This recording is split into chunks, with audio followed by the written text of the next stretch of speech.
DPO Krishna Tirupati sir, Tirupati మాట్లాడారు. Education institutions ఏమున్నాయి sir మాట్లాడండి.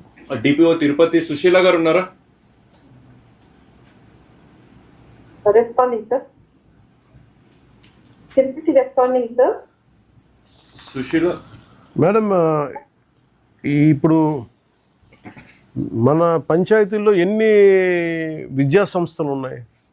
ఎంత ట్యాక్స్ పే చేస్తున్నారు? విద్యా సంస్థలు అయితే ఇప్పటికీ 1,90,00,000 ఉంది సార్ తిరుపతిలో డిమాండ్.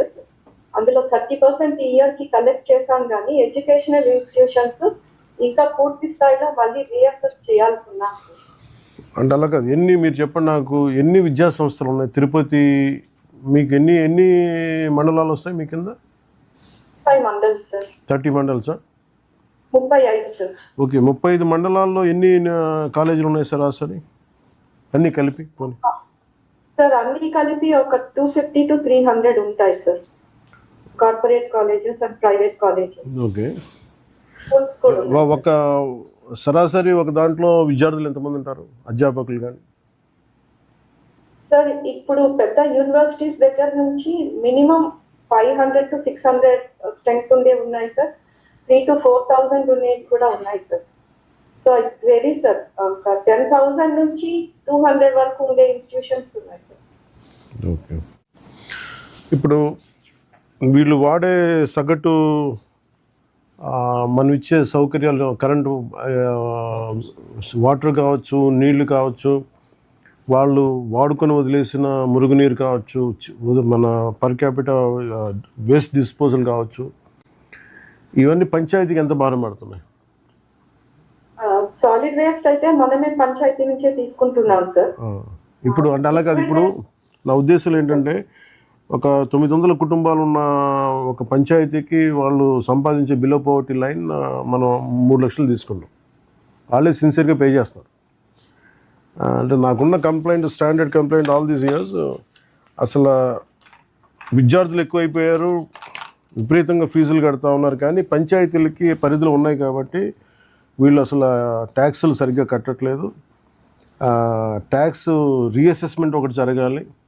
ల్యాండ్ కానీ ఆ కన్స్ట్రక్షన్కి ఉన్న ఎంత కన్స్ట్రక్షన్ కట్టారో దాన్ని అండర్ వాల్యూ చేయడం కావచ్చు, సైజు కావచ్చు, ఏదైనా సరే చాలా ఒక wrong assessment or wilfully wrong assessment ఏదైనా కానీ, దానికి ఏదైనా పేరు పెట్టండి. కానీ for example, if I ask you around 500 to 600 educational institutions are there, on average from 500 to 600 to 3,000 to 4,000 students are there, and the amount of services they are using are of nature, and it is producing a lot of burden for everybody, and they have to share the burden. That is the point of we collecting tax. And what are the institutions are there, and how many institutions are regularly paying, and do you have any issues at a political level, at administrative level? What are the reasons why we are not able to collect the intended tax? అంటే ఒక ప్రభుత్వ ఉద్యోగి service tax అని చెప్పి 50,000 రూపాయలు సంపాదించి ఒక ప్రభుత్వ ఉద్యోగి 600 రూపాయలు ట్యాక్స్ కడుతున్నప్పుడు, బిలో పవర్టీ లైను చేపలే ఆధారం చేసుకొని బతికి ఒక మత్స్యకారుడు 30 రూపాయలు కరెంట్ కడుతున్నప్పుడు, ఒక దిగువ మధ్యతరగతి వాళ్ళు కడుతున్నారు, మధ్యతరగతి వాళ్ళు కడుతున్నారు, ఈవెన్ రెస్పాన్సిబుల్ సిటిజన్స్ కొంచెం డబ్బు సంపాదించే వాళ్ళు కడుతున్నారు. How come there is a lenient approach towards educational institutions and industries? Is it some kind of tax incentive was given to them, or is it a political decision of all these years? Now, I'm not blaming one or two, but I'm asking the entire system as an official. I'm seeking your understanding. Sir, actually, sir, ఈ industries కి, commercial establishments కి we had clear cut guidelines ఉన్నాయి sir. Educational institutions వచ్చినప్పుడు ఏంటంటే sir, వాళ్ళ claim కొంచెం సార్లు ఎలా ఉంటుందంటే, మేము ట్రస్ట్ కి మీరు ట్యాక్స్ వేయకూడదు, ఎగ్జెంప్షన్ ఇవ్వాలని కొన్నిసార్లు క్లెయిమ్ చేస్తున్నారు సార్. సో దానిపైన కూడా కొంచెం అంబిగ్యూటీ ఉంది sir. With your permission, sir, there is no ambiguity, sir. According to AP Panchayati Act, educational institutions ki there is no exemption, sir.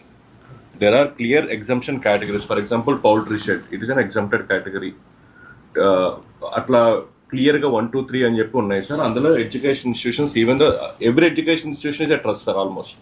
So there is no exemption for it sir. They are bound to pay the tax. ఒక్కసారి మీరు అంటే మనం poultry కూడా tax నెట్లో తీసుకురావాలి sir యాక్ట్లో యాక్ట్లో exemption ఇచ్చాం sir. We can consider commercial poultry. Commercial poultry అంటే బిగ్ పౌల్ట్రీ అంటే యాక్చువల్లీ వాటి వల్ల స్మెల్, పొల్యూషన్ వచ్చి చాలా మంది డిస్టర్బ్ అవుతున్నారు. బర్డ్స్ మనం అలౌ చేయొచ్చు. More than 250 commercial. Okay, that will consider that part. That part will discuss first. Incremental చేద్దాం. ప్రస్తుతం విద్యా సంస్థలు కానీ పరిశ్రమలు కానీ ఇప్పుడు ఇందాక మీరు చెప్పినట్టుగా ఇంతకుముందు డిస్కషన్లో హోటల్స్ గురించి, మీ పరిధిలోని హోటల్స్ ఉన్నాయి మ్యామ్? సార్ హోటల్స్ ఉన్నాయి సార్. హోటల్స్ కి మనము రివిజిట్ చేసాము, అవసరమైన చోట ఎన్హాన్స్ చేసాము సార్. హాస్పిటల్స్ కూడా చేసాము సార్. గార్బేజ్ డిస్పోజల్ ఎలా చేస్తారు అంటే మా ఇంటెన్షన్ ఏంటంటే ఇంకా చెత్త అనేది దానికి ఒక మెథడ్ కనిపెట్టాలి. అంటే మనకి దాని ఒక స్ట్రీమ్లైన్ చేయాలి. దాన్ని రోడ్ల మీద పడేయడం దగ్గర నుంచి, ఓపెన్ డెఫికేషన్ దగ్గర నుంచి ఇంకా కరెక్ట్ చేయాలి. That should be taken as a big long term drive. ఇది ఏదో ఒక రోజు చేసి 10 రోజులు చేయడం కాదు. సో దీని మీద మీరు దానికోసం మనకి income has to be generated which is wilful, అంటే మన రైట్ఫుల్ ఇన్కమ్. ఇది మనం రావాల్సిందే. ఇన్ని సర్వీసెస్ తీసుకున్న తర్వాత విద్యా సంస్థలు ఎందుకు వీటిని ట్యాక్సులు కట్టడానికి ఇబ్బంది పడుతున్నారు? ఏమంటారు? కారణాలు ఏమంటారు? లాస్ట్ ఇయర్ అయితే అంత కోర్సివ్ గా వెళ్ళలేదు సార్. అంటే is it a political intervention?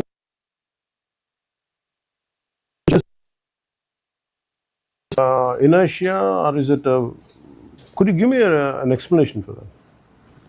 Sir, we had some issues politically as well, sir.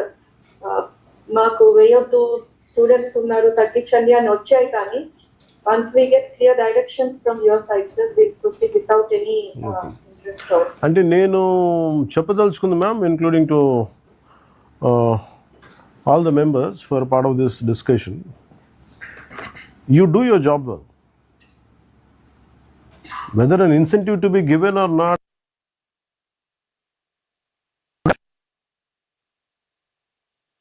for example, been to East Godavari, Rajahmundry.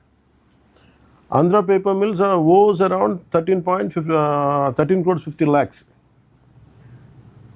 They are using obnoxious amounts of water, and they are releasing obnoxious amounts of drainage and pollution into the Godavari River. On the top of it, no PCB norms are being applied, nothing, and they are very confident about maybe they have the political connections. But what I told PCB officials is, it is your job to send a note. Whether it will be implemented or applied, that is another headache. నేను అనేది ఏంటంటే మీరు ఎందుకు షన్ చేయాలి బాధ్యత నుంచి? అది మీరు నా క్లియర్ కట్ డైరెక్షన్ ఏంటంటే, I want everyone should be accountable and responsible. They have to pay the money. మీరు పర్ క్యాపిటా ఒక మనిషి మీరు ఇన్ని 135 లీటర్లు నీళ్ళు వాడతారు సరాసరి. అలా తీసుకుంటే కనీసం ఒక 135 లీటర్లు నీళ్ళు వాడతారు. దాంట్లో 80% గ్రే వాటర్ వస్తుంది. ఇంత కనీసం మనిషికి ఎంత సార్? 5 కిలోల మన ఇందాక అనుకుంది garbage per head. Sir around 100 to 150 grams అయితే అవుతుంది sir. It depends upon hotel. అయితే ఒక 100 మంది ఉంటే కనీసం ఎన్ని కిలోలు ఇది వస్తుంది garbage? 20 kgs like that. So కనీసం ఒక 1000 మంది ఉంటే ఒక టన్ను చెత్త అయితే వస్తుంది.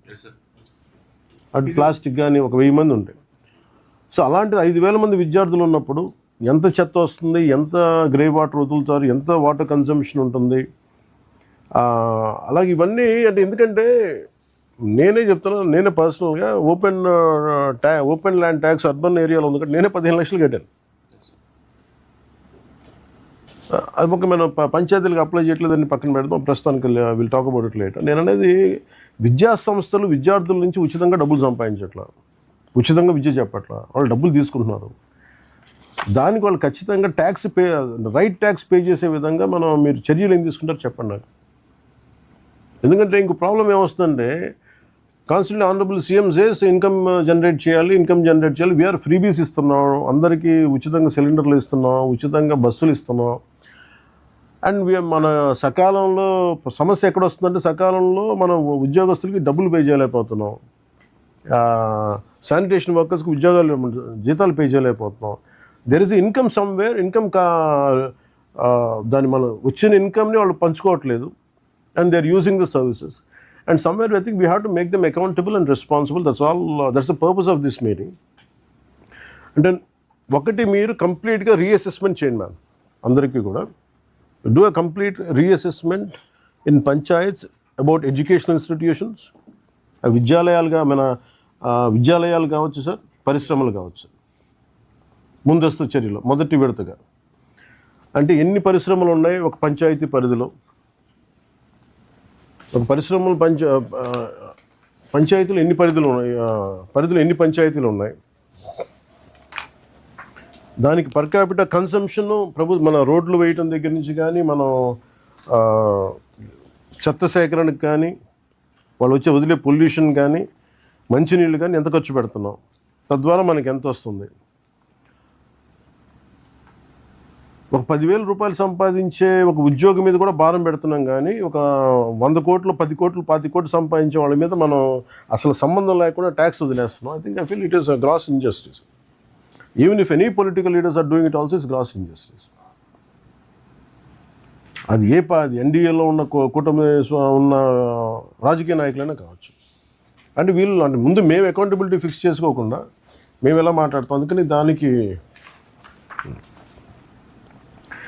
అంటే ఉదాహరణకి పంచాయతీలు ఈ మధ్య నేను రివ్యూ చేస్తున్నప్పుడు ఫిల్టర్ బెడ్స్ రిపేర్లకి డబ్బులు లేవని చెప్తాను. దానికి కనీసం అన్ని పంచాయతీలకి మనకున్న 13,326 పంచాయతీలకిను దానికి సంబంధిత గ్రామాలకు కావచ్చు, హ్యామ్లెట్స్కి వీ నీడ్ అరౌండ్ 88 crores 88 కోట్ల రూపాయలు కావాలి మనకి. అసలు వీళ్ళు వదిలేసే డబ్బు చూస్తే, ఒక్కొక్క చోట వదిలేసే డబ్బు చూస్తే, అది ఒక్క ఉదాహరణకి ఆంధ్ర పేపర్ మిల్సే 13 కోట్లు కట్టాలి. ఆ లెక్కల్లో చూస్తే ప్రాపర్ అసెస్మెంట్ చేస్తే కనీసం తక్కువలో తక్కువ అన్ని పరిశ్రమలు కనుక పే చేస్తే నాకు తెలుసు ఫిల్టర్ బెడ్స్ ఇష్యూ ఉండదు ఆ ఏరియా వరకు. వాళ్ళేమో డబ్బులు కట్టరు, మనమేమో అధికారులేమో రాజకీయ ఒత్తిళ్ళు కావచ్చు, లేదంటే ఇబ్బందులు కావచ్చు, భయాలు కావచ్చు, కానీ మనం వదిలేయటం వల్ల జనం సఫర్ అవుతున్నారు, పంచాయతీలు సఫర్ అవుతున్నాయి, చెడ్డ పేరు ప్రభుత్వానికి వస్తుంది.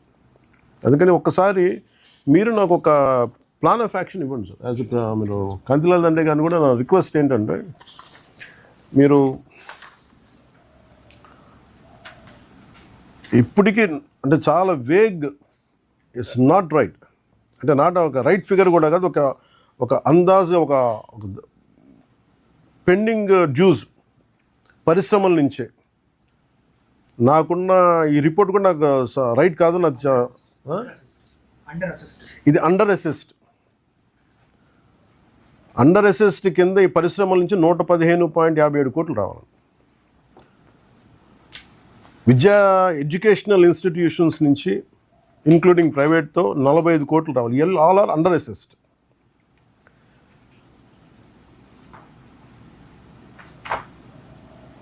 వీటి దగ్గర నుంచి కనీసం, వీళ్ళిద్దరి దగ్గర నుంచే కనీసం మీకు 160-170 కోట్లు చాలా పూర్లీ అసెస్డ్ ఉంటేనే దాంట్లో సగం డబ్బు ఖర్చు పెట్టినా ప్రతి పంచాయతీలో ఫిల్టర్ బెడ్స్కి, రిపేర్స్కి, మెయింటెనెన్స్కి వచ్చేస్తాయి. లేని డబ్బుని సృష్టించలేము. ఉన్నవాళ్ళు డబ్బులు సంపాదిస్తున్నారు, ఐ థింక్ ట్యాక్సులు కట్టట్లేదు వీళ్ళు. నిజంగా కష్టపడే ప్రతి ఉద్యోగి, ప్రతి పారిశ్రామికవేత్త, నిజంగా సిన్సియర్గా ఉండే పారిశ్రామికవేత్తలు కానీ, ఎంటర్ప్రీన్యూర్స్ కానీ ట్యాక్సులు కడతా ఉన్నారు. ఈ వాట్ ఎవర్ వాళ్ళ నేపథ్యం ఏంటో తెలియదు, కానీ వాళ్ళు ట్యాక్సులు కట్టకుండా స్టేట్ తాలూకు శక్తి క్రిపుల్ అయిపోతుంది, ఆర్థిక శక్తి. అందుకని సమ్వేర్ ప్లీజ్, అది ఆర్థికంగా మన రాజకీయ పరంగా మీకు ఏదైనా ఒత్తిళ్ళు ఉంటే అది మేము చూసుకుంటాం. ప్రత్యేకించి మేము మీకు మాట ఇస్తున్నాను.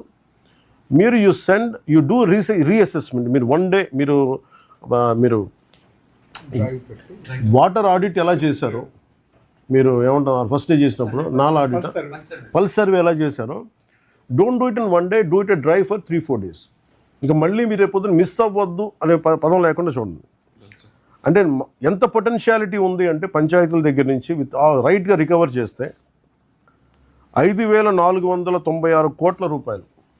This is a possible potential which could come in to state checker, Exchequer. దీన్ని నిజంగా కనుక వస్తే శానిటైజేషన్ రిక్వైర్మెంట్లు కావచ్చు, ఫిల్టర్ బెడ్లు కావచ్చు, ఉద్యోగులకి జీతబత్యాల పెంపకాలు కావచ్చు, వీధి లైట్లు కావచ్చు, ఇంకెంతసేపు మనం కూర్చోబెట్టి నిజంగా 5,496 కోట్ల రూపాయలు పొటెన్షియాలిటీ ఉంది మన ఆంధ్రప్రదేశ్ పంచాయతీలకి యాజ్ ఆన్ నౌ. ఇది కూడా అసలు రీఅసెస్మెంట్తో చేయగలిగితే.